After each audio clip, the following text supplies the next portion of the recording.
देश के सबसे बड़े लोकतंत्र पर्व का आगाज होने वाला है। साल 2024 के चुनावी साल की तारीखों का ऐलान हो चुका है। तारीखों के ऐलान के बाद सभी दल चुनाव की तैयारियों में जुटे हुए हैं। बीजेपी की ओर से तैयारियां जोरों पर हैं। हरियाणा के मुख्यमंत्री नायब सैनी जहां प्रदेश में ताबड़तोड़ रैलियां कर रहे हैं, तो वहीं बैक टू बैक कार्यकर्ताओं के साथ मंथन भी कर रहे हैं।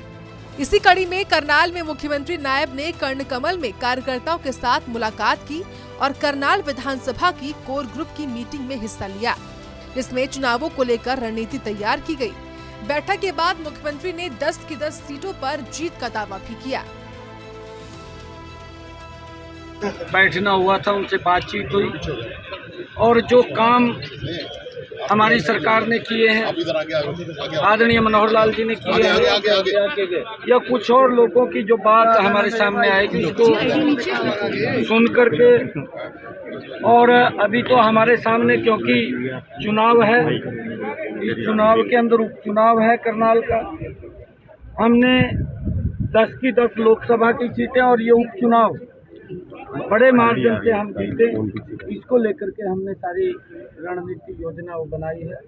और आने वाले समय के अंदर क्योंकि 25 मई को हरियाणा प्रदेश का चुनाव है और उस चुनाव को लेकर के सभी कार्यकर्ताओं से बैठक में लोकसभा और विधानसभा उपचुनाव को लेकर मंथन हुआ।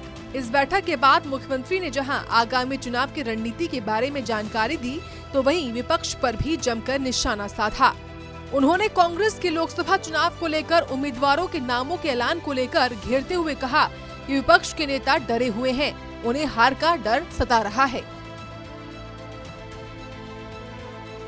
घमंडिया गठबंधन था जिन्होंने एक इस प्रकार का वातावरण रामलीला मैदान दिल्ली के अंदर किया, इकट्ठे होकर के इस प्रकार का दृश्य पेश किया कि जो ये गोल्ड मेडल भ्रष्टाचार के अंदर लेकर के आए हैं, इस प्रकार का प्रस्तुतिकरण देश के सामने वो इन लोगों ने वहाँ पर किया और उसको लेकर के मैंने बात कही थी, क्योंकि ये हमने पहली बार देखा है। वहीं मुख्यमंत्री नायब सैनी ने दिल्ली के मुख्यमंत्री अरविंद केजरीवाल और इंडी गठबंधन पर भी जमकर निशाना साधा। उन्होंने केजरीवाल की करनी और कथनी पर भी सवाल उठाए कि मैंने कहा है कि आदरणीय प्रधानमंत्री नरेंद्र मोदी जी की जो नीति है भ्रष्टाचार के ऊपर, वो उसको जीरो टॉलरेंस के ऊपर कोई समझौता नहीं है, और ये लोग जो बोलते थे उसके विपरीत काम किया है। ये आज जो मंच के ऊपर तो लोगों के बीच में जब वोट लेने के लिए जाते हैं, ये घमंडिया गठबंधन के लोग ये बात बोलते थे कि हम लोगों को सुविधा देंगे, भ्रष्टाचार नहीं होने देंगे, और इनके कार्यकाल के अंदर बड़े बड़े घोटाले वो हुए हैं, उसमें इंक्लूडिंग केजरीवाल भी है।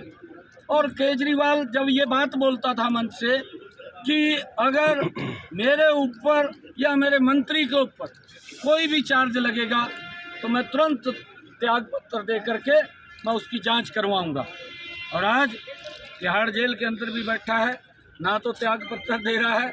ये कोई चार्ज किसी और ने फ्रेम नहीं किए, ये जो फ्रेम किए हैं चार्ज उनके ऊपर भ्रष्टाचार के लगे हैं, ये कोर्ट ने किए हैं।